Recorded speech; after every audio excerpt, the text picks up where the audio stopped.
വടക്കൻ കേരളത്തിലും ഇടുക്കിയിലും മഴ കനക്കുമെന്ന് റവന്യൂ മന്ത്രി കെ രാജൻ.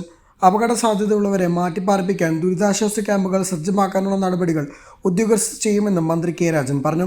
സംസ്ഥാനത്തെ മഴക്കെടുതി വിലയിരുത്താൻ വിളിച്ച കളക്ടർമാരുടെ യോഗത്തിന് ശേഷമായിരുന്നു അദ്ദേഹം പറഞ്ഞത്.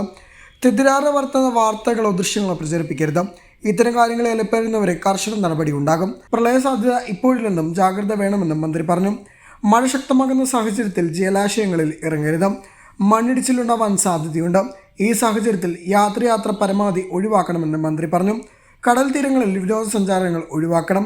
നിർമ്മാണ പ്രവർത്തനങ്ങൾ നടക്കുന്ന റോഡുകളിലെല്ലാം സൂചന ബോർഡുകൾ ഉണ്ടോ എന്ന് ജില്ലകളുടെ കളക്ടർമാർ ശ്രദ്ധിക്കണമെന്ന് മന്ത്രി നിർദ്ദേശിച്ചു.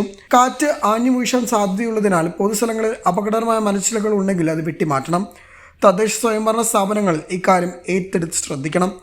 NDRFന്റെ 9 ടീമുകൾ സംസ്ഥാനത്തുണ്ട്. നിലവിൽ 11 ക്യാമ്പുകളെ സംസ്ഥാനത്തുള്ളൂ.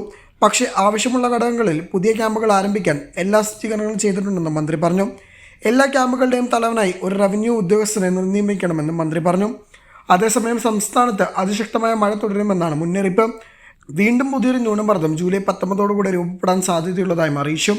നിലവിൽ തെക്കൻ ഛത്തീസ്ഗറും വിദർഭയ്ക്കും മുകളിലായി ന്യൂനമർദ്ദം സ്ഥിതി ചെയ്യുന്നുണ്ട്. വടക്കൻ കേരളം മുതൽ തെക്കൻ ഗുജറാത്ത് തീരം വരെ ന്യൂനമർദ്ദ പാത്തി സ്ഥിതി ചെയ്യുന്നുണ്ട്. കേരള തീരത്ത് ശക്തിയേറിയ പടിഞ്ഞാറൻ വടക്ക് കിഴക്കൻ കാറ്റിനും സാധ്യതയുണ്ട്. ഇതിന്റെ ഫലമായി കേരളത്തിൽ അടുത്ത 5 ദിവസം വ്യാപകമായ മഴയ്ക്കും ഇടിമിന്നലോടുകൂടിയുള്ള കാറ്റിനും ഒറ്റപ്പെട്ടയിടങ്ങളിൽ അതിശക്തമായ മഴയ്ക്കും സാധ്യതയുണ്ടെന്നും കേന്ദ്ര കാലാവസ്ഥാ വകുപ്പ് അറിയിച്ചു. വിവിധ ജില്ലകളിൽ കേന്ദ്ര കാലാവസ്ഥാ വകുപ്പ് റെഡ് അലർട്ട് പ്രഖ്യാപിച്ചു. കോഴിക്കോട്, കണ്ണൂർ ജില്ലകളിൽ റെഡ് അലർട്ടാണ്. മാത്രമല്ല 4 ജില്ലകളിലെ വിദ്യാഭ്യാസ സ്ഥാപനങ്ങൾക്ക് അവധിയും പ്രഖ്യാപിച്ചിട്ടുണ്ട്.